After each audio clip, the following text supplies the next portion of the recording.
días. Enfrentando la rebelión y la traición. Ese es mi tema.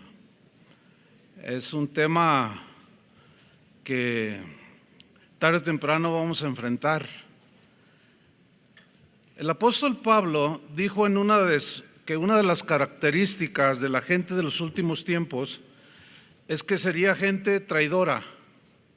Estoy leyendo 2 Timoteo 3:4. Traidores, impetuosos, infatuados, amadores de los deleites más que de Dios, que tendrán apariencia de piedad, pero negarán la eficacia de ella. Y está hablando Pablo de gente que se infiltra dentro de la casa de Dios. La Real Academia Española define la traición como una falta que se comete quebrantando la lealtad y la fidelidad que se debe tener hacia una persona o hacia una causa. Sinónimos de traición: felonía, alevosía, ingratitud, etc. Sinónimos de lealtad: rectitud, honradez, honestidad. Entonces, una traición es una acción de felonía, de alevosía, de ingratitud que se comete quebrantando la lealtad, la rectitud, la honradez y la honestidad que se debe tener hacia una persona o a una causa. En el caso de nosotros como líderes, la causa de Cristo, y como pastores y consiervos, unos con otros tenemos que ser leales. ¿Qué es la rebelión? La rebelión es sublevarse a una autoridad e incitar a otros a levantarse faltando a la lealtad y a la fidelidad. Hay muchas acciones muy repugnantes que los seres humanos solemos cometer, pero de las peores que puede cometer un líder espiritual y que ofende a Dios y que ofende a los demás y que causa divisiones y muchas heridas en el corazón de la gente, son precisamente la rebelión y la traición. En la historia universal, pues nos registra muchísimos traidores. La Malinche, aquí en nuestro México, traicionó a su pueblo ayudando a Hernán Cortés ya sé que hay controversia con esto, pero en general este es el concepto, ¿no? Ayudando a Hernán Cortés en la conquista de México. La historia universal dice que cuando el emperador romano Julio César fue emboscado por los senadores romanos mientras lo apuñalaban, exclamó con horror: «Tú también, Brutus, hijo mío». Había surgido un parricida llamado Marcus Junius Brutus, de ahí se deriva Bruto. Es real esto. Brutus fue un hijo adoptivo del emperador romano Julio César. Cometió una brutalidad asesinando al que lo había adoptado. Nosotros somos adoptados por Jesús, por Dios, y es algo horrible traicionar su causa. Pero a nivel mundial, el traidor más famoso de la historia es sin duda Judas, que traicionó a Jesús, al que tú y yo amamos y que parecía como que él lo amaba. Los rebeldes y los traicioneros han sido y serán muy cercanos al ministerio de un pastor, gente muy cercana. En Marcos 14:18 dice que cuando se sentaron a la mesa, mientras comían, dijo Jesús: «De cierto os digo que uno de vosotros que come conmigo», fíjense la intimidad que había, «me va a entregar». Otra traducción dice: «me va a traicionar». Entonces ellos comenzaron a entristecerse y a decirse el uno a otro: «¿Seré yo?». Y otro decía: «¿Seré yo?». Y él respondiendo les dijo: «Es uno de los 12, o sea, alguien muy allegado a él, es uno muy cercano a Jesús, es uno de los 12, el que moja conmigo en el plato, o sea, el pan, ese me va a traicionar». Ahora, una traición se da por múltiples razones, entre otras por avaricia, esta es una razón, este es el caso de Judas, por ambición de poder, que esto origina los llamados golpes de púlpito, tipo Absalón. También se da por un liderazgo abusivo, a veces es real, pero a veces es imaginario. A la gente no le gusta la disciplina y se rebela, ¿verdad? Y de pronto el pastor que ama las ovejas, que es un genuino pastor, de pronto se vuelve como pues el malo de la película, ¿no? Porque nos toca disciplinar. La rebelión y la traición más común en nuestros días, yo he notado en unos años para acá, es una supuesta defensa de la sana doctrina. En las redes está llena de pleitos por la llamada sana doctrina, que sí está en la Biblia, pero los testigos de Jehová dicen que ellos predican la sana doctrina. O sea, hay mucha confusión. Sí, pero toda aquella doctrina que provoca divisiones no es sana doctrina. No sé si estén de acuerdo con eso, pero yo creo que así es, porque somos lo que comemos. Y lo que yo me alimento espiritualmente si yo me alimento con verdadera sana doctrina, va a producir el carácter de Cristo, no un carácter altivo, ni despreciativo hacia los demás, que todo mundo llama hereje, que si no piensas como ellos estás descalificado. Esa no es sana doctrina, es como la comida. La buena comida te produce salud a tu cuerpo, lo mismo es el alimento espiritual sano. Ahora hay una pregunta aquí que quiero hacer. ¿Justifica Dios la rebelión y la traición? ¿Justifica Dios la rebelión y la traición? Aunque los motivos sean reales o imaginarios. ¿Ustedes qué piensan? ¿Dios justifica la rebelión y la traición? La respuesta es un rotundo no. Jamás en la Biblia se justifica, ni hay una insinuación a que Dios pueda justificar o justifique la rebelión con o sin razón. Jamás, porque va en contra de su carácter y va en contra de su enseñanza. Jesús dijo de su traición lo siguiente, Marcos 14:21, dijo: a la verdad el Hijo del Hombre va, según está escrito de él, mas ay de aquel hombre por quien el Hijo del Hombre es entregado. Bueno le fuera a ese hombre no haber nacido. ¿Por qué dijo esto Jesús? ¿Saben por qué? Porque el rebelde, el traicionero, jamás le va a ir bien. Yo tengo 45 años en el ministerio y jamás, créanmelo hermanos, no, al menos yo no he sabido, de mi experiencia en el ministerio, no he conocido un solo traicionero que traicione a sus hermanos, que traicione a su pastor, que traicione la causa de Cristo, que al final le vaya bien. No conozco uno. No sé si ustedes conozcan alguno y me lo presenten pues, para conocerlo y saber qué onda con él, ¿no? Su final es trágico. El final de un traidor es trágico, es vergonzoso. Terminan siendo descalificados del ministerio y tarde o temprano Dios los echa de la viña porque causan mucho daño. Una de las pruebas del ministerio que Dios usa para tratar nuestros corazones, que tarde o temprano pues llegará, es precisamente enfrentar la rebelión, la traición en nuestro ministerio. Esto involucra muchas situaciones como las calumnias, las críticas, las agresiones a tu reputación y un etcétera muy largo. Siempre habrá traicioneros y siempre habrá traicionados. ¿De cuáles eres tú? Necesitamos elegir de qué lado estamos, de los traicioneros o de los traicionados.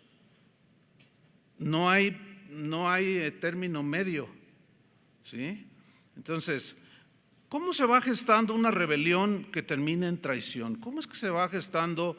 ¿Cómo debemos enfrentar la rebelión y la traición en el ministerio, en el liderazgo? Bueno, vamos a ver algunos ejemplos en las Escrituras.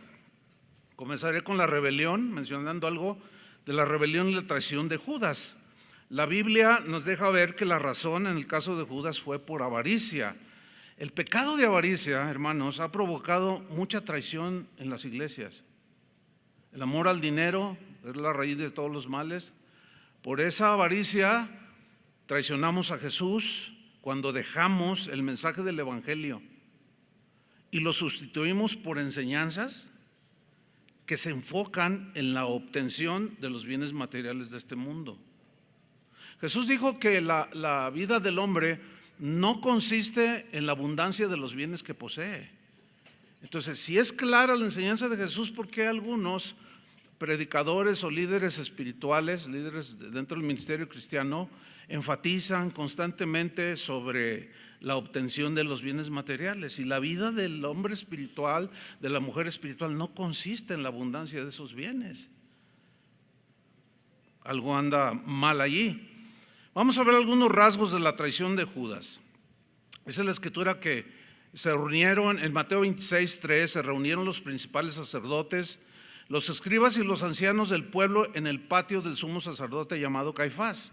Y tuvieron consejo, fíjate, se juntaron y empezaron a dialogar entre ellos para prender con engaño a Jesús y matarle. Siempre habrá este tipo de personas. Entonces uno de los 12, que se llamaba Judas Iscariote, fue a los principales sacerdotes y les dijo: ¿qué me queréis dar? Y yo los entregaré. Y ellos le asignaron 30 piezas de plata. Desde entonces, miren la frase que viene a continuación, desde entonces buscaba oportunidad para entregarle. Escuchen esto: el rebelde y el traicionero va a buscar la oportunidad para traicionar. Cuando algo que ya ha hecho mella en su corazón, la ambición de poder o la avaricia, qué sé yo, cuántas cosas podemos guardar en el corazón, y cuando hayan hecho su trabajo, buscará la oportunidad para traicionarte, para traicionar. Por eso es que necesitamos hacer lo que yo me acuerdo cuando era niño, iba a mi familia era católica y me llevaban a la catequesis, ¿no?, de niños. Y yo me acuerdo que había un anciano maestro que decía: niños, debemos de hacer nuestro examen de conciencia. ¿Se acuerdan de eso del examen de conciencia? Y ay, me robé un plátano, ay, me robé un lápiz, ay. Pero ¿saben una cosa? Yo creo que tiene sentido, hacer exámenes continuos del por qué hacemos lo que hacemos, de cuáles son nuestras verdaderas motivaciones del corazón por las cuales yo hago las cosas. ¿Por qué sirvo al Señor? ¿Por qué predico? O sea, tenemos que hacer esos exámenes de conciencia. Si mis motivaciones son genuinas o tienen ambiciones escondidas, o tengo mi proyecto personal bien escondidito, en tanto gano fama y me conocen más para que en su momento busco la oportunidad y doy el golpe de estado y consumo la rebelión. Judas traicionó a Jesús con los 3 agravantes en la comisión de un delito grave: premeditación, porque hasta sabía dónde se reunían a orar; alevosía, ventaja. El rebelde siempre traiciona y lo hace con premeditación, o sea, no surge de la noche a la mañana, lo va calculando, lo va pensando, va trabajando con la gente, y eso es alevoso, porque él siempre lo hace a espaldas, y con ventaja porque se le confió, se le delegó confianza y la traiciona. Dice Juan 18:3 que Judas, pues, tomando una compañía de soldados y alguaciles de los principales sacerdotes y de los fariseos, fue allí con linternas y antorchas y con armas. Jesús pregunta: ¿a quién buscáis?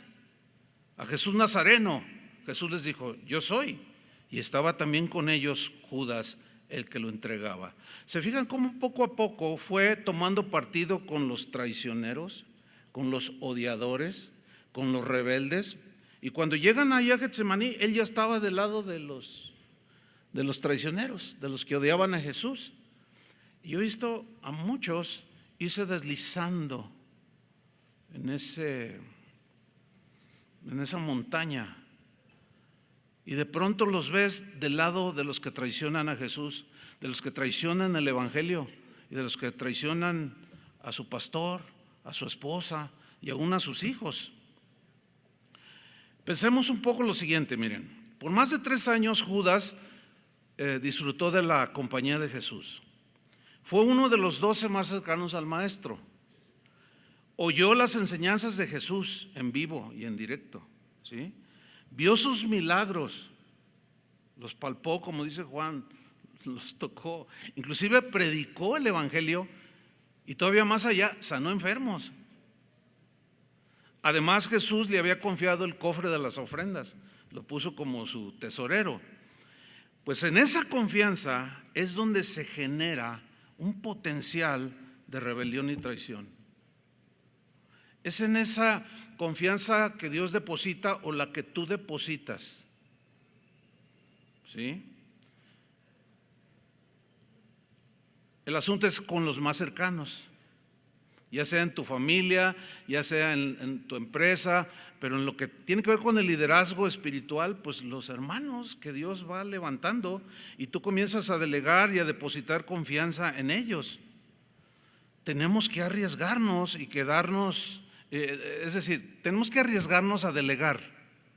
No podemos quedarnos sin delegar responsabilidad, porque el mandato de Jesús es hacer discípulos. Y Pablo le dijo a Timoteo: lo que has oído de mí, esto encarga a hombres fieles. O sea, ahí está el mandamiento, tenemos que delegar, tenemos que aprender a hacerlo, y son a los que Dios va levantando y que son los que de alguna manera están más cercanos a un pastor o a un líder espiritual, y se les delega esa confianza. Sin embargo, a pesar de que ahí está el mandamiento de delegar, algunos no lo quieren hacer. Hay pastores que no han entendido este asunto de delegar, y ese es un riesgo que no debemos de correr. Conozco un caso ya reciente, conozco muchos, pero el más reciente, hace un par de meses, de un pastor que yo conocí por 20 años, y cuando yo lo veía, porque él vivía en otro país, cuando él vivía yo le decía: oye, estás trabajando con gente junto a ti para pues que te ayuden en el ministerio, tú no puedes hacer todo solo, necesitas delegar. No, pues es que no les tengo confianza. No, es que tienes que hacerlo. Le digo: a ver, Dios puso confianza en ti y te delegó. Y entonces yo le insistía, y su esposa continuamente me decía: pastor, él no quiere hacerlo y él quiere hacer todo. Bueno, viene el asunto del COVID, le da COVID y se muere. Y yo le pregunté a su esposa: ¿hay alguien allí que tome las riendas de la iglesia? Y dijo: no hay uno solo. ¿Por qué? Porque no se arriesgó. Tenemos que arriesgarnos, hermanos. Miren, en 1988, en un momento muy, digamos, de florecimiento en el ministerio que Dios nos había encomendado, en el año 82, 1982, iniciamos lo que hoy es Casa de Oración, hace 41 años. Y en 1988 estaba floreciendo bien bonito, y de pronto el Señor se le ocurre, yo suelo decir así, ¿verdad? Se le ocurrió y me dice: quiero que vayas a Argentina. Y me manda a Argentina, y yo: Argentina, pero pues ahí no conozco a nadie. Dice: no es porque conozcas a alguien, es que quiero que vayas para allá. Entonces digo: ok, Señor, yo lo hago, está bien. Y luego de pronto reacciono y digo: Señor, ¿y a quién le dejo la iglesia? ¿O cómo? Pues si estos pues como que no dan una. Siempre decimos lo mismo dijeron de mí cuando yo iniciaba en el ministerio. No damos, nadie da una. Y yo saqué ese argumento delante de Dios, imagínense. Me dijo: mira, Chuy, ¿cómo que a quién vas a dejar? Pues con los que has iniciado. Ya tienes 5 años, ya vas para 6 años discipulándolos. Confía en ellos, así como yo estoy confiando en ti. No, pues eso ya que alegaba yo. O sea, confía en ellos, delégale, así como yo estoy depositando en ti el ministerio y me estoy arriesgando. ¿Qué respuesta me vas a dar? Dije, no, ok, Señor, entiendo. Y me fui. Cuando regresé después de 2 años, la iglesia no solo permanecía, se había multiplicado. No solo Dios había bendecido la congregación, habían surgido en 2 años. Ellos, esos mismos líderes con los que había empezado, al ver la carga del ministerio, ya ven que allí Proverbios 71 dice que la carga echa a andar al burro. Y empezaron a funcionar bien. Segunda Timoteo 2:2 dice: lo que has oído de mí ante muchos testigos, esto encarga a hombres fieles. Eso es un rasgo de carácter, ¿no? La fidelidad. Que sean idóneos para enseñar también a otros. Bueno, al principio puede parecer que todo marcha bien cuando delegamos, porque dentro de esos que yo dejé, hubo uno que tenía una semillita y ese hizo sus asuntos de rebelión.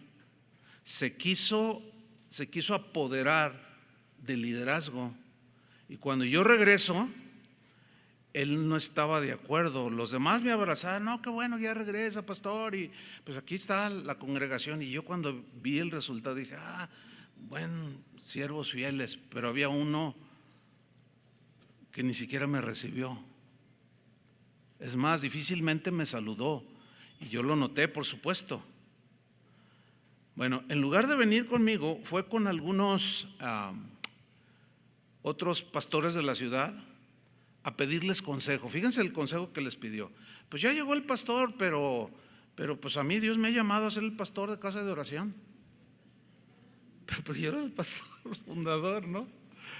Y luego le dice, no se lo sueltes así tan fácil, que se lo gane, que se siente. Fíjense, no es el consejo de líderes espirituales.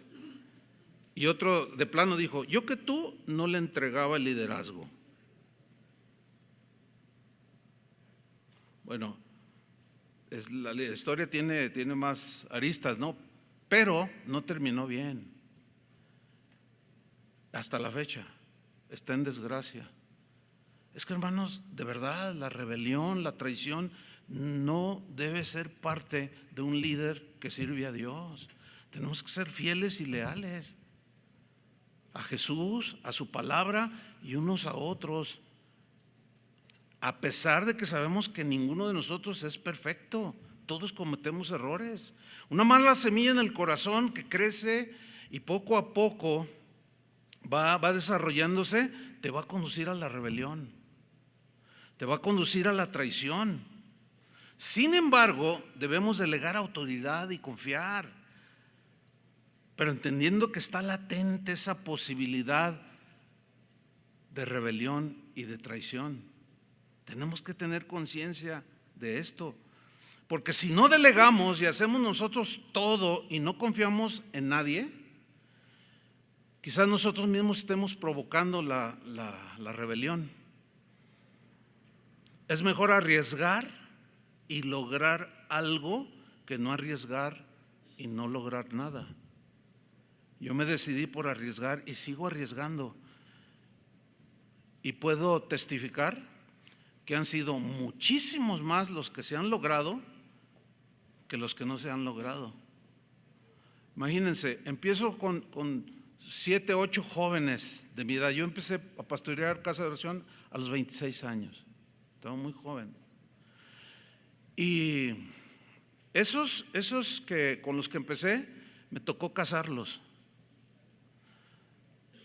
Empezaron a tener sus hijos, me tocó presentarlos al Señor. Y luego empezaron a crecer, me tocó bautizarlos. Llegó el tiempo en que empecé a casarlos y ahora estoy presentando a los hijos de los hijos. No, esa es una satisfacción aquí en la tierra muy muy alentadora. Porque si yo me fijara en el aspecto negativo del ministerio, sería un error. Sería un error y sigue siendo un error enfocarse en lo negativo. Porque la Biblia dice que a los que amamos a Dios, todas las cosas ayudan para bien. Claro que las traiciones y las rebeliones duelen. Sin embargo, al ver ese resultado hoy, un buen número de estos que fueron niños y que han crecido en este pastorear 41 años, algunos ya son pastores. Esa es una bendición. Entonces yo veo y digo, valió la pena, a pesar de los ataques, los desprecios, las traiciones y aún las rebeliones. ¿Cómo enfrentó Jesús la traición? La enfrentó con perdón y con misericordia. Así la enfrentó. En la cruz dijo, Padre, perdónalos, no saben lo que hacen. Una traición fue lo que desencadenó que Jesús fuese llevado a la cruz. Fíjense que aquí es donde a mí como dice Armando, se me funden los fusibles. A ver, si no hubiera habido traición, no hubiera habido crucifixión. Si no hubiera habido crucifixión, no hubiera habido salvación. Bueno, se nos funden los fusibles porque el único que puede tornar aún lo más negativo que nosotros podamos producir, Dios tiene esa sabiduría, su multiforme sabiduría para… Un día, por más que le pregunto, ¿y cómo le hace, Señor? Pues aunque Él me explique, nunca lo voy a entender. ¿Cómo fue que de una traición, por una traición, nosotros estamos aquí? Pero cuidado, que el diablo no te tuerza esta maravillosa verdad de la sabiduría de Dios, que diga, entonces, pues mi traición también va a servir para algo. O sea, no inventen, hermanos. No, así no funciona con nosotros, porque el único que es capaz de volver y de tornar todo de un mal haciendo un bien, como con José, es Dios. Nosotros no tenemos esa capacidad, mucho menos ese don ni talento. Ahora, y en el caso de la traición en el ministerio, ¿qué? Bueno, Dios de alguna manera permitirá que sucedan algunos episodios en nuestra vida. ¿Por qué y para qué? Bueno, tiene varios. Uno es para tratar nuestro corazón. Él lo va a encaminar a bien.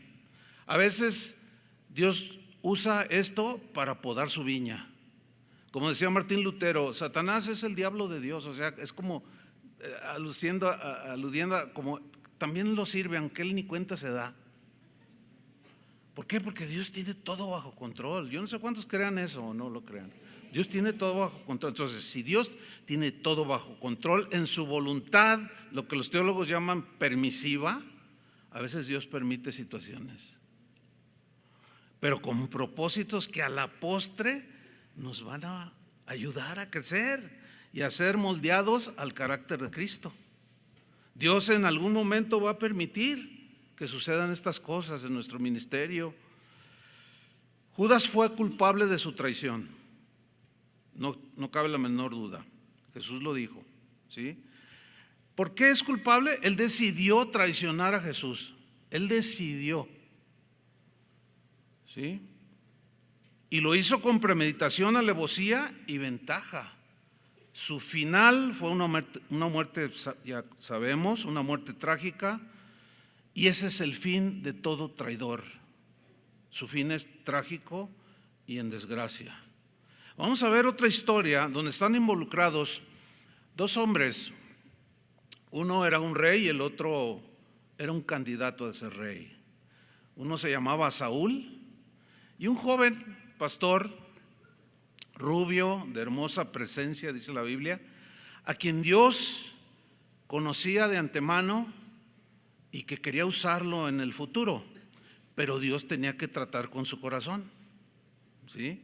Ambos, Saúl y David, eran muy distintos.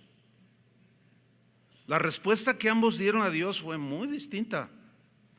Uno dio una respuesta negativa y el otro dio una respuesta conforme al corazón de Dios.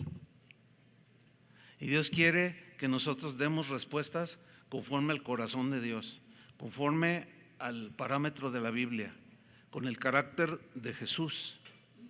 Vamos a ver la vida de David, cómo Dios trabajó en su corazón y cómo trabajará o trabaja en nuestros corazones permitiendo este tipo de situaciones. Miren, todo inicio en esta historia. Israel exige un rey. Queremos un rey como todas las naciones. Dios no estaba de acuerdo. Sin embargo, le dijo a Samuel: me han rechazado a mí, pero ve y úngeles a ese Saúl. Dice 1 Samuel 8:7: y dijo Jehová a Samuel: oye la voz del pueblo en todo lo que te digan, porque no te han desechado a ti, sino a mí me han desechado para que no reine sobre ellos. Mira, Dios le dice a Samuel que le diga al pueblo más adelante todo lo que ese rey haría con ellos. Ok, ¿quieren ese rey? Pues diles, los va a oprimir, va a tomar sus tierras, va a tomar a sus hijos. Y Saúl, en la voluntad permisiva de Dios, fue ungido como el rey de Israel. A veces suceden cosas así que Dios permite. Un día aparece un gigante que usaba este púlpito. Está bueno, está de mi medida. Un día aparece un gigante, el de ayer estaba muy bajito, estaba de la medida de Alan. Un día un gigante desafía a Israel. Todos sabemos quién es ese gigante, ¿no? Y todos corrieron, salieron huyendo. Y Saúl fue el primero que corrió. Fue el primero que salió disparado. De pronto aparece un jovencito de cabello rubio y rizado, bien bonito el muchacho, con una onda, y enfrenta a Goliat y lo vence. Y de manera espontánea las doncellas de Israel empezaron a cantar. Saúl mató a sus miles y David a sus 10,000. Y empezaron a danzar y a cantar la hazaña de David. Y Saúl reacciona con celos. Aquí hay un principio. Mira, sobre todo los que tenemos ya algunos años en el ministerio, tenemos que tener mucho cuidado de tener celos por aquellos jóvenes que empiezan y que tienen evidentemente un llamado, evidentemente hay gracia de Dios, evidentemente hay sabiduría de Dios, y luego que los pones a predicar por primera vez, la segunda vez, y la gente se te acerca, pastor, y te dice: qué bendición el hermanito, que su predicación me tocó y me bendijo. Ay, no me digas. Sí, me bendijo. O sea, la gente lo dice espontáneamente sano, pero el pastor no lo toma bien. Lo empieza a ver como un adversario. No, este es peligroso. Fíjate, una vez un pastor, hace muchos años, hace como 25 años, me dijo: oye, Chuy, dice, ten cuidado con fulano de tal, uno de los pastores de mi congregación. En ese tiempo pues iniciaba predicando. Y le dije: ¿por qué? ¿Sabes algo o qué? No, dice, es que predica muy bien, tiene mucha gracia, dice, y veo que Dios lo usa. Le digo: ¿te estás dando cuenta de lo que me estás diciendo? Dice: ¿a poco no sientes celos de él? Le digo: ¿cómo es sentir celos de él? Le dije: es como si yo tengo un hijo y yo quiero que crezca bien, que sea un buen hombre y un hombre de bien, y luego comienza a estudiar, termina una carrera y luego se casa, es un buen padre, etcétera, es un hombre exitoso en su carrera. ¿Cómo le voy a tener celos? Pues déjenme decirles, esto abunda en las vidas de algunos líderes espirituales y tienen celos, y en lugar de apoyar y de levantar, los aplastan. y hasta les hacen la vida imposible para sacarlos o quitarlos. Hermanos, por el amor de Dios, no hagan eso. No lo hagan, porque te estarás convirtiendo en un celoso Saúl. Y ese hombre no agradó a Dios. ¿Y cómo terminó? Como Judas. Así terminan los hombres de esa calaña. Dice en 1 Samuel 18:8, y se enojó Saúl en gran manera. ¿Ves? De mecha corta, ¿no? O sea, reaccionó mal. Qué terrible. Ayer decíamos que alguien, solemos decir que alguien así tiene un carácter fuerte. No, es débil, porque no se controla, no tiene dominio. Entonces, ¿cómo reacciona? Se enojó, fíjense cómo dice el texto, en gran manera. Yo me lo imagino como se ve en las películas, ¿verdad? Es gente cuando se enoja y está en la mesa y arrasan con todo. Y luego está el espejo allí y agarran ahí, todo destrozan. Así reaccionó. Qué manera de reaccionar tan terrible de un rey. Se cuenta de una historia del hijo de un rey. Esa es una historia real, un rey de Inglaterra que pues tenía sus maestros, y pues el príncipe, un jovencito, era un poco inquieto. Entonces un día estaban ahí sus maestros que les daban clases personales, y un día el joven príncipe se subió a la mesa y empezó como a bailotear y a golpear con sus zapatos la mesa. Y sus maestros lo miraron y le dijeron: príncipe, compórtate, compórtate. Y dice: ¿qué? Yo hago lo que quiero, ¿no saben quién soy? Y sí sabemos, pero compórtate como lo que tú eres. Pues no saben quién soy, soy el príncipe, soy un hijo del rey. Dice: precisamente porque eres hijo del rey, compórtate como tal. ¿Cuántos son hijos de un rey? Compórtense como hijos del rey. No podemos darnos esas ínfulas. Yo soy hijo del rey y yo, la libertad en Cristo. Bajo la libertad de Cristo se están cometiendo un montón de atrocidades, hermanos, y piedras de tropiezo. Y no hay un comportamiento digno de un hijo del Rey de Reyes.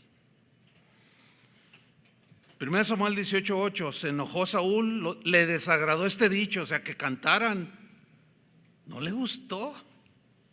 Y dijo: a David dieron 10,000 y a mí 1,000. No le falta más que el reino. ¿Ven? No, este es peligroso, este es peligroso. Ahora fíjense el versículo 9, y desde aquel día Saúl no miró con buenos ojos a David. Siempre habrá alguien que no te mire con buenos ojos. Siempre. Aunque tú seas un ministro o un líder que se mantiene firme, fiel, con los rasgos en general del carácter de Cristo, siempre habrá alguien que no te mire con buenos ojos. Siempre habrá alguien al que no le caes bien. Eso tienes que saberlo. Uno de los errores que cometemos los líderes es querer o pretender caerle bien a todos. Por eso muchos aligeran el mensaje del evangelio, para congeniarse con todos, y suelen diluir el mensaje de Jesús, que hay partes donde es muy consolador, muy bonito, muy hermoso, pero hay partes muy duras, hay partes muy difíciles, y de esas nunca las tocan, nunca las predican. ¿Por qué? Porque eso ofende la vida pecaminosa de todos nosotros. Entonces, para congeniarse con la grey, diluyen el mensaje del evangelio. Ya no hablan del pecado, ya no hablan de arrepentimiento, ya no hablan de fidelidad, no, los hablan de empresarios exitosos. Mira, cuando el hijo del dueño de la televisora más grande de aquí, cuando murió su padre, Yo tengo el recorte de periódico ya hace muchos años, y él tomó ese liderazgo. ¿Saben de quién estoy hablando, no? Él dijo lo siguiente, dijo: yo heredo uno de los emporios televisivos más grandes, no solo el de México, del mundo. Dice, pero nunca tuve un buen padre. Nunca lo tuve. O sea, ¿de qué sirve ser un empresario exitoso si pierdes tu familia? Entonces, ¿cómo se nos ocurre dar conferencias de empresarios exitosos? Porque ese no es el centro. Ese no es el centro del mensaje. Él no vino a ser empresarios exitosos. Él vino a ser gente a su imagen, a regresarlos a la comunión con Él, y nos encargó a ser discípulos, no de nosotros, sino de Él. La gente, como pastor estoy hablando, la gente no es de nosotros. Dios quiso depositarnos un cierto número de ovejas de su prado, nos las encomendó y vamos a rendir cuentas. Y a veces cuando veo excesos en los liderazgos, digo, ¿dónde tienen la cabeza? ¿Dónde tenemos la cabeza? Como si nunca fuéramos a dar cuentas de lo que hacemos. Tarde o temprano, un día vamos a dar cuenta. Una vez alguien me dijo, ay, usted es muy exagerado, pastor. ¿Te parece que soy exagerado? No, le dije, yo nunca les he dicho generación de víboras. De veras, yo nunca me he atrevido a decir, no, yo no sé, exagerado Jesús a lo mejor. No, le digo, no, tienes un parámetro bien, muy light, ¿no? Imagínate, si me dejo llevar por una situación así y le bajo, estoy traicionando el evangelio. Estoy traicionando a Jesús. Imagínate aquel día Pedro ahí en la entrada del cielo. Bueno, ya ven que dicen que como tienen las llaves, pues él está allí, ¿no? Y luego, ¿quién sigue? Pues sigue el tal Chuy Olivares, allá el que le iba al Atlas. A ver, y ahí voy. Y entonces ya el Señor está ahí sentado y me dice, a ver, Chuy, ¿qué hiciste? Mira, antes de que me digas, fuiste muy exagerado. Eso no me, ¿por qué les hablabas así? ¿Se imaginan el Señor reprendiendo a alguien que dice la palabra de Dios? ¿Tú predicas el evangelio? Les pregunto a ustedes. ¿Sí? ¿Sí o no? Eso no ofende a Dios. Ofende a los carnales, a los rebeldes y a los traidores. Pero a los que son ovejas obedientes, esos se gozan. Estaban en unas enseñanzas y empezó uno de los oradores a predicar un mensaje buenísimo. Y una señora decía, dígalo, así gritaba, no calle, dígalo, pero así fuerte, y estaba atrás de mí, y yo, sí, hermano. Pero ella se estaba gozando y muchos otros, pero yo miré parte del auditorio y algunos estaban. No, yo entiendo eso. ¿A quién le gusta que le digan que va camino al infierno? O que eres un rebelde. A nadie le gusta. Sin embargo, estamos comprometidos con la verdad. Mira, si tú andas buscando el aplauso, la fama, el reconocimiento, cuando veas que reconocen a otros y a ti no, ahí va a salir lo que está en tu corazón. David fue llevado ante Saúl posteriormente para tocar el arpa. Dice que espíritus lo atormentaban y era un músico ungido que cuando tocaba algo producía y cantaba sus salmos famosísimos y de tanta bendición, algo sucedía en el interior de Saúl. Pero dice la historia bíblica en 1 Samuel 18:11 que en una ocasión mientras tocaba, dice que arrojó Saúl la lanza, diciendo, enclavaré a David a la pared. ¿Te fijas cómo él fue guardando esa semilla de celos, de envidia? Y dice, enclavaré a David a la pared, pero pero David lo evadió 2 veces. Mira, los Saúles tiran a matar. Sí, lo quería clavar en la pared, pero los Davides evaden.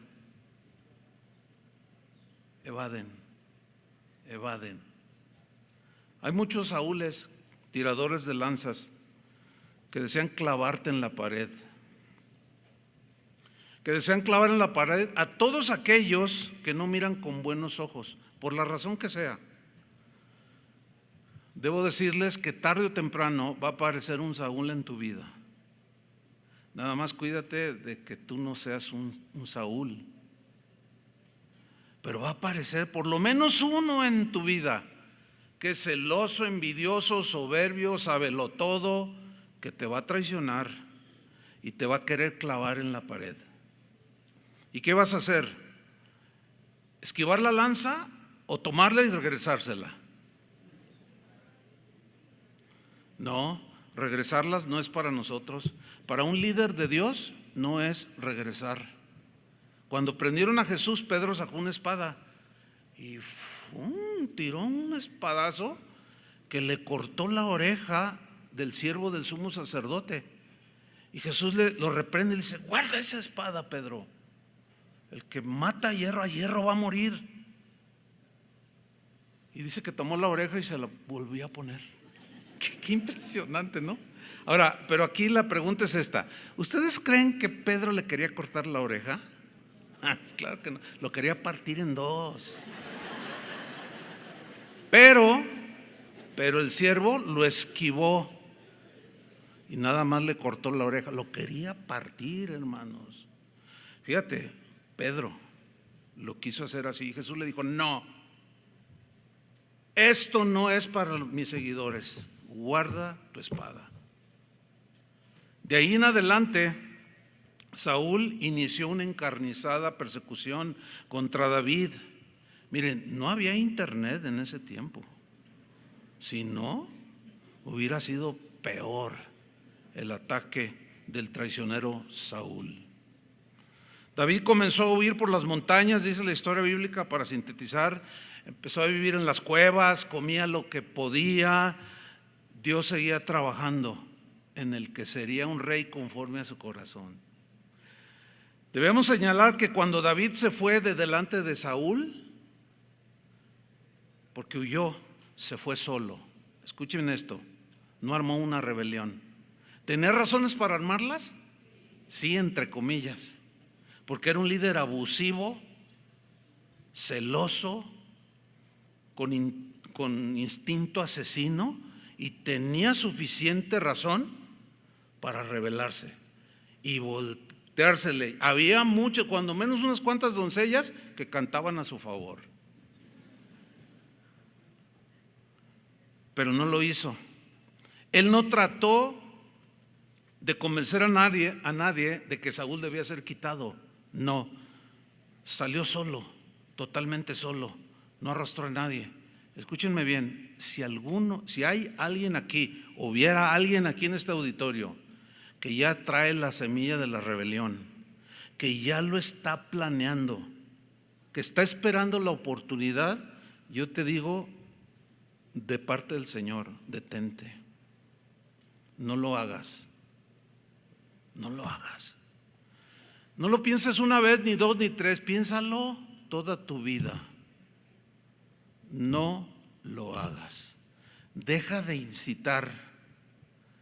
Y si no estás conforme, vete tú solo. No arrastres a las ovejas inocentes. No lo hagas. Yo sé lo que te digo, no lo hagas. Te va a ir mal. Al principio puede estar todo campante, pues ahorita pagas en Face y tienes 70,000 seguidores y mira, ya tengo 70,000. Se engañan a sí mismos. Pero al paso del tiempo se ven los resultados. Lo que siembras, cosechas. Y como les dije al inicio del mensaje, nunca he visto ni he conocido a alguien que traiciona a Dios, que traiciona el evangelio, que traiciona a su pastor, que traiciona a sus líderes, que traiciona, que le vaya bien. Jamás. detente. Si algún día huyes de tu Saúl, vete solo, no arrastres a nadie. Allá vete a la cueva, tú solo, pero no arrastres a nadie. David seguía preguntándose, es obvio, estaba luchando. ¿Por qué me persigue Saúl? ¿Por qué dijo esto de mí? Yo no le hice nada. ¿Por qué reaccionó esto? Señor, tú sabes. Yo me acuerdo cuando yo he tenido varias situaciones de este tipo, y me acuerdo una, ahorita viene a mi mente, le dije, Señor, tú sabes que eso es mentira. Y me acuerdo que el Señor me dice así como es el Señor, ¿no? Tan lleno, pues es el príncipe de la paz, ¿no? Me dice así tan quieto, ¿es verdad lo que dicen de ti? Le dije, tú sabes que es mentira, entonces tranquilo. Así como, yo sentí como cuando uno le hace al Bobby, ¿verdad? Tranquilo, Bobby, tranquilo, voy a tener todo así parado, así. Tranquilo. Dice, preocúpate si lo que dicen es verdad. Ahí sí preocúpate, porque vas a llevar las consecuencias. Mientras sea mentira, tú sigue adelante, pero no regreses la lanza. No la regreses. Sin duda que David clamaba, Señor, ¿por qué? Señor, ¿por qué permites esto? Qué sé yo, cuántas cosas él que no están registradas, pero que humanamente entendemos que es posible que él las hacía. A lo mejor él dijo, quizás algún día lo entenderé, como cuando Jesús lavó los pies de los discípulos. ¿Se acuerdan la enseñanza de hace algún rato? Que reaccionan. Y Pedro cuando llega con él dice, no, a mí no, si no te lavo no tienes parte conmigo. Lávame todo, dice. Así era está aquí, luego acá. Y Jesús les dice en Juan 13:7, lo que yo hago no lo comprendes ahora, mas lo entenderás después. Miren qué texto, qué frases de Jesús. Lo que yo estoy haciendo ahorita, Pedro, tú no lo entiendes, todavía no lo entiendes, porque ¿quién comprenderá la mente del Señor? O sea, ¿cómo? Somos tan limitados. Basta con que la fe nos sostenga de que Él está obrando a nuestro favor. Hay muchas cosas que a través de los años, como les comentaba ayer, unas de ellas, cosas que yo no entendía, pero que al paso de 10, 20, 30, 40 años estoy empezando a entender. Ahora era por esto. Pero ¿qué es lo que debemos hacer en ese lapso? Guardar silencio, hermanos. Y bueno, Saúl seguía sus encarnizados ataques contra David, lo persiguió. ¿Y qué creen que hizo? Pues no abrió una página en Facebook para desprestigiar a David, a como diera lugar. Sí, ya se dieron cuenta, David quiere mi trono. Puras mentiras. ¿Sí entienden ¿se entendió el sarcasmo?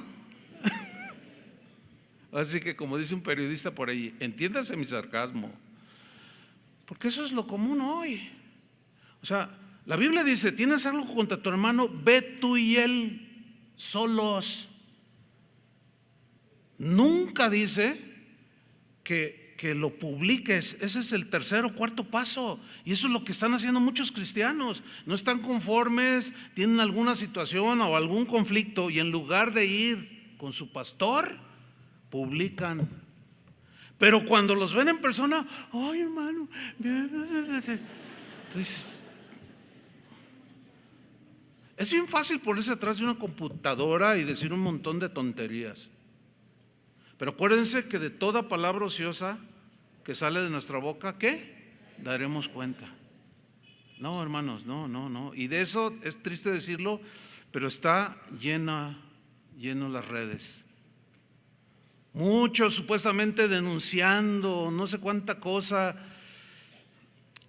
Hay mucho deterioro en el liderazgo cristiano. Entonces la oveja común ve eso y piensa que es así, y no es así. Por supuesto que no es así. Pero sigamos en la lectura para irnos al final. 1 Samuel 24:1. Cuando Saúl volvió de perseguir a los filisteos, le dieron aviso diciendo: He aquí David está en el desierto de En-Gadi, y tomando Saúl 3,000 hombres, algo exagerado, ¿no? 3,000. Qué bárbaro. 3,000 hombres escogidos de todo Israel en busca de David y de sus hombres, que era un puñado allí de hombres que nadie quería. Fue por las cumbres de los peñascos de las cabras monteses.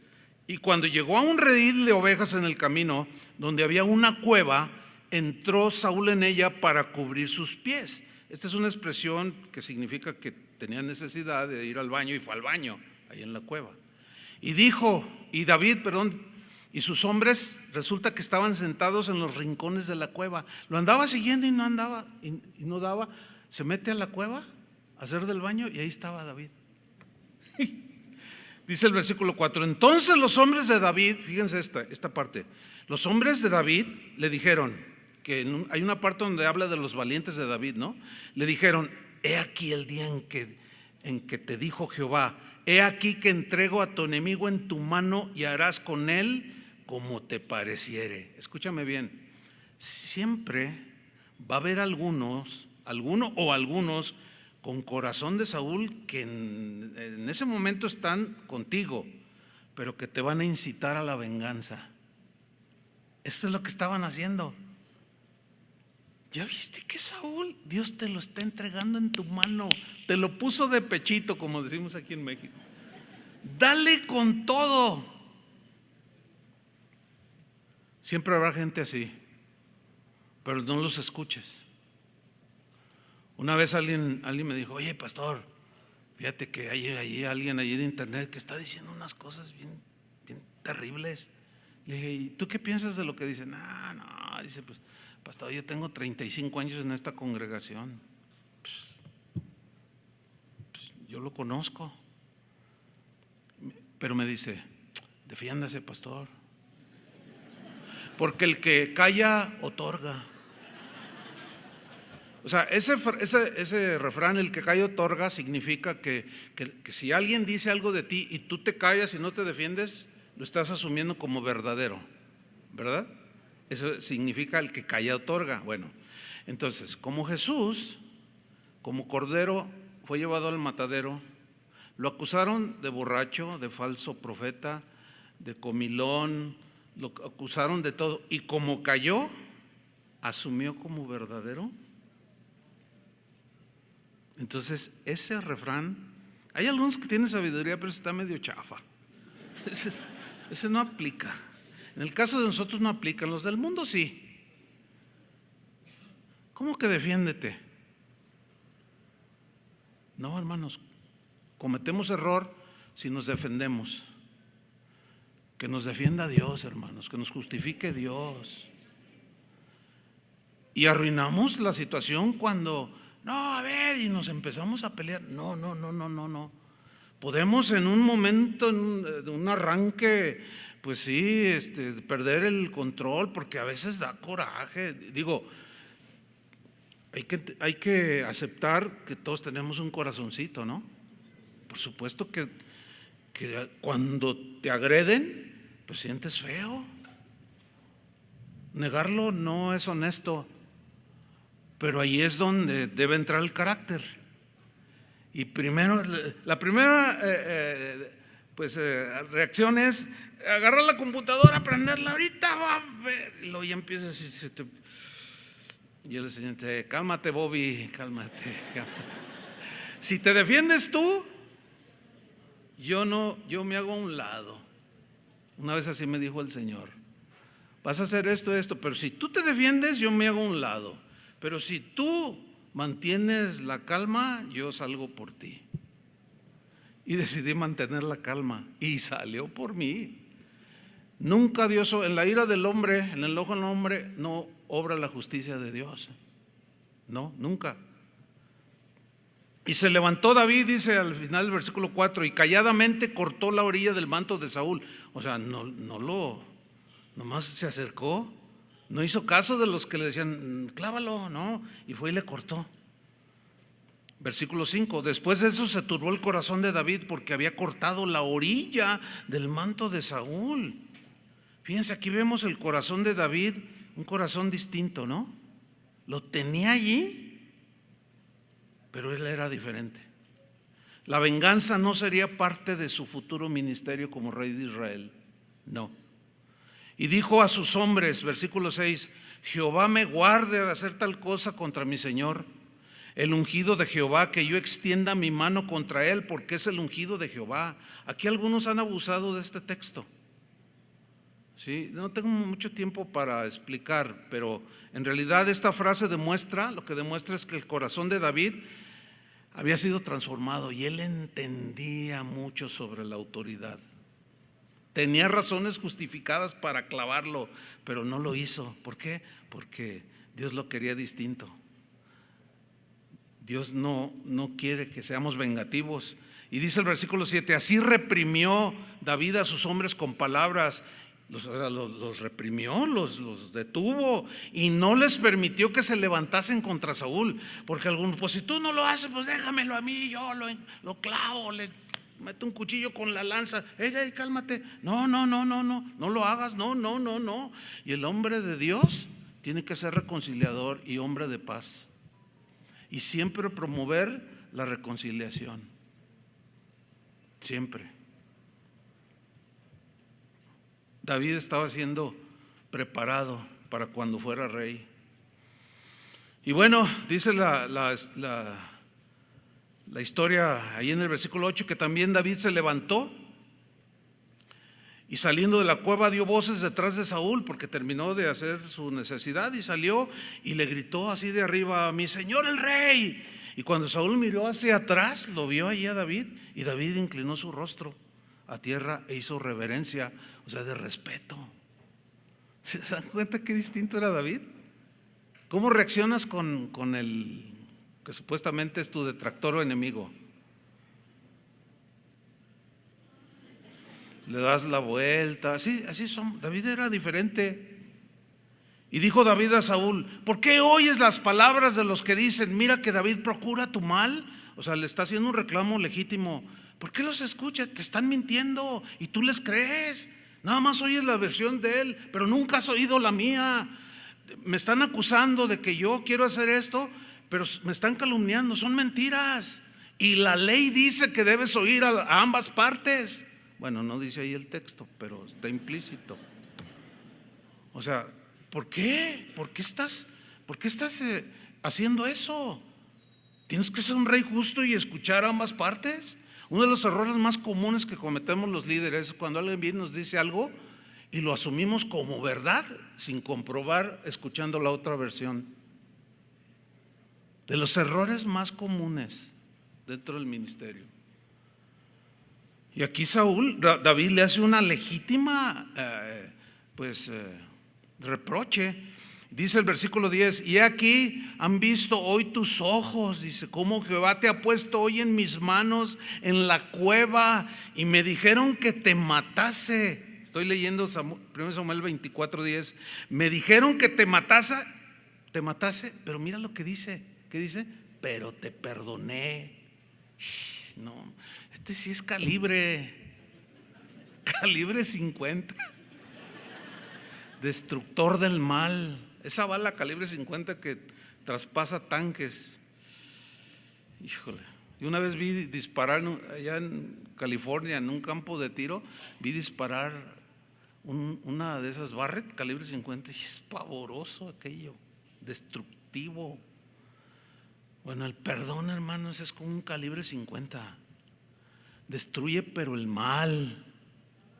Destruye la envidia, destruye la agresión, destruye la calumnia. Saca tu Barrett y mira, puro perdón. Aleluya. Porque dije, no extenderé mi mano contra mi Señor, porque es el ungido de Jehová. Y el versículo 11, mira, y luego le dice, Padre mío, o sea, en señal de respeto. Fíjate hasta dónde llegó. Dice, mira la orilla de tu manto en mi mano, porque yo corté la orilla de tu manto y no te maté. Conoce pues que no hay mal ni traición en mi mano, ni he pecado contra ti. Sin embargo, tú andas a casa de mi vida para quitármela. Versículo 12, juzgue Jehová entre tú y yo, Y mira lo que dijo: véngueme de ti, Jehová, pero mi mano no será contra ti. Como dice el proverbio de los antiguos, de los impíos hablará la impiedad, así que mi mano no será contra ti. Los Saúles son vengativos, los Davides no se vengan, perdonan. Versículo 15: Jehová pues será juez y él juzgará entre tú y yo. Él vea y sustente mi causa y me defienda de tu mano. Y aconteció que cuando David acabó de decir estas palabras a Saúl, Saúl dijo: ¿no es esta la voz tuya, hijo mío David? Y alzó Saúl su voz y lloró y dijo a David: más justo eres que yo, que me has pagado con bien, habiéndote yo pagado con mal. David se adelantó a lo que Pablo enseñó en Romanos 12:17: no paguéis a nadie mal por mal.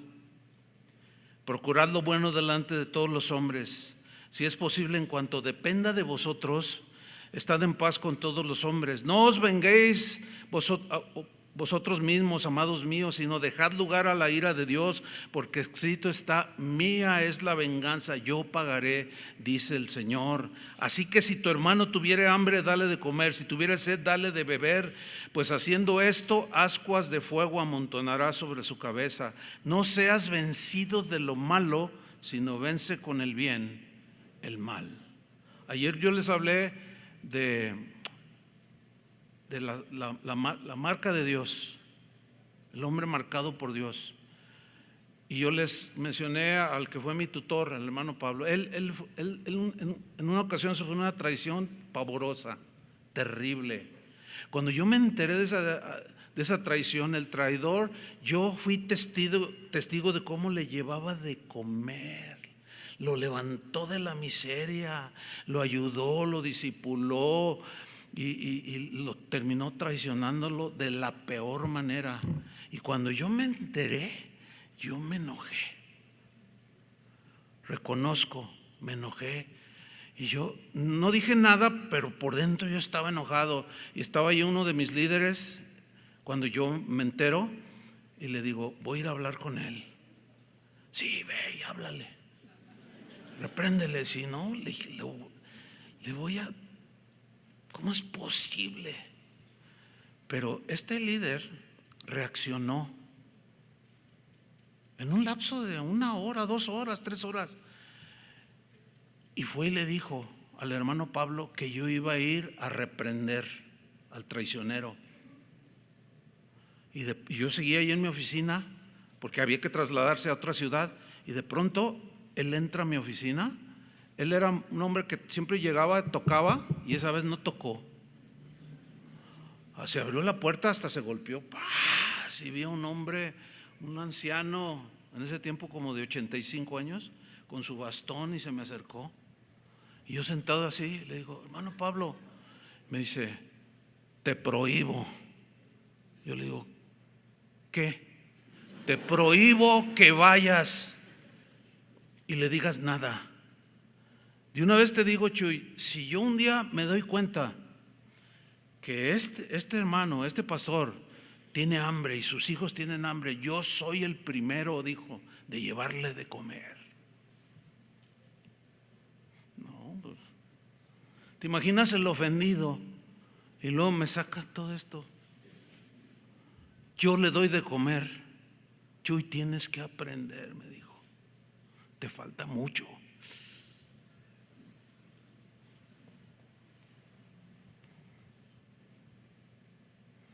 Y no fui.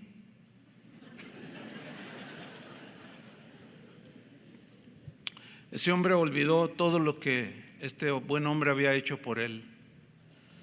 Está en una desgracia terrible este pastor. No me atrevo a decir que lo que tiene una enfermedad, Alzheimer.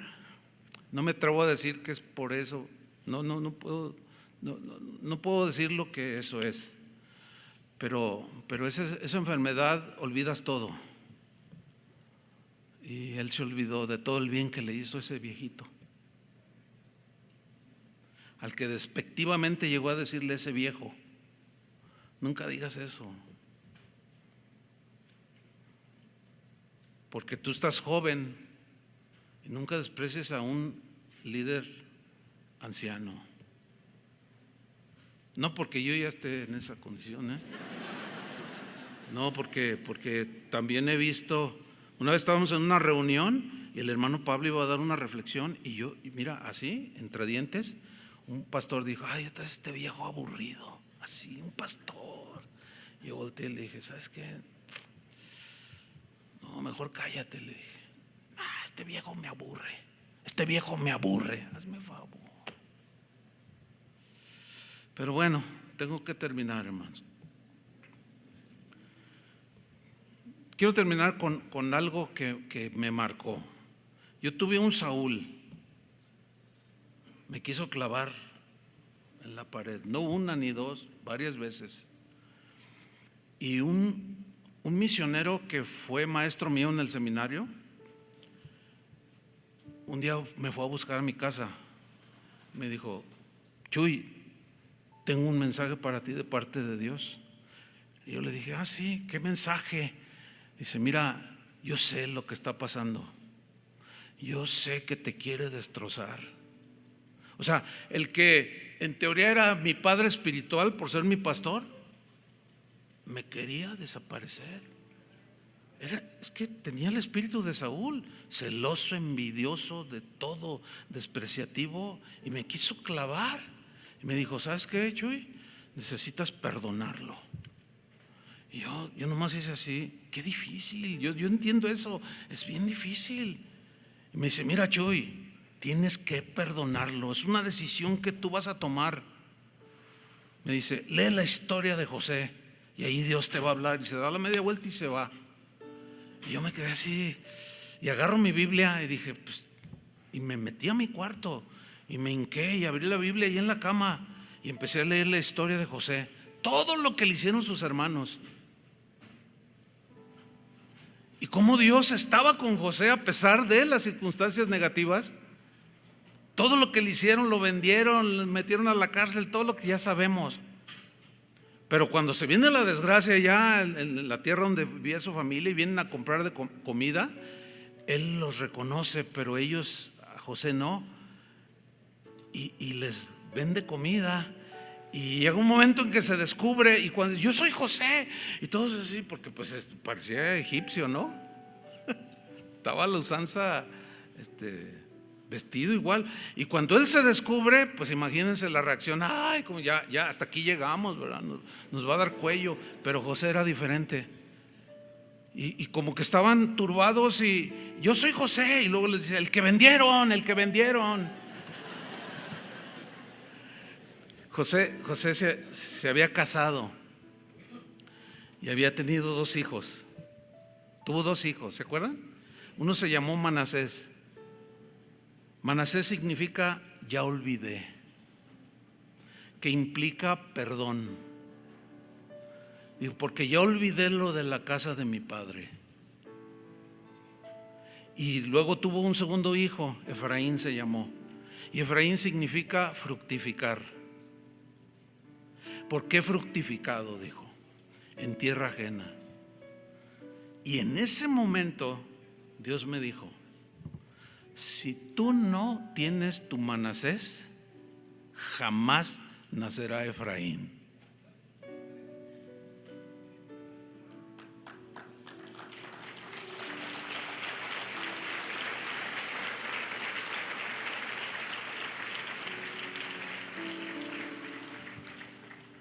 Y decidí tener a Manasés. Y luego nació Efraín. Pero vengarse jamás. Inclina tu rostro. Señor, muchas gracias. Gracias porque tú prometiste a tu pueblo pastores conforme a tu corazón. Y tú tienes a muchos aquí que has llamado. Has puesto tu espíritu, tu gracia, dones, talentos, habilidades naturales y tantas cosas, pero para edificar a tu pueblo, no para enseñorearnos de ellos, pero a veces somos difíciles de ser moldeados y tú permitirás en algún momento los Saúles, pero guárdanos, Señor, guárdanos de ser un Saúl. Te pedimos que nos hagas conforme a tu corazón. Pastores y líderes que sean conforme a tu corazón, que no sean rencillosos, buscapleitos, amargados, vengativos, rencorosos. Guárdanos, Señor. Ahí como están sentados, pon tu mano en el hombro de tu vecino y dice: Señor, guarda a mi hermano, porque a la vez que tú oras por él, alguien está orando por ti. Guárdanos, Señor, en el hueco de tu mano. Los tiempos son difíciles, no están fáciles. Los ejemplos pésimos, malos, vergonzosos están abundando en el cristianismo de hoy. Líbranos, Señor. Guárdanos, guarda a mi hermano que está a mi derecha, a mi izquierda, a mi hermana, a este joven que quizás tú has llamado, inicia su ministerio, no sabemos. Señor, en el nombre de Jesús nos encomendamos a ti y a la palabra de tu gracia. En el nombre de Jesús. Amén.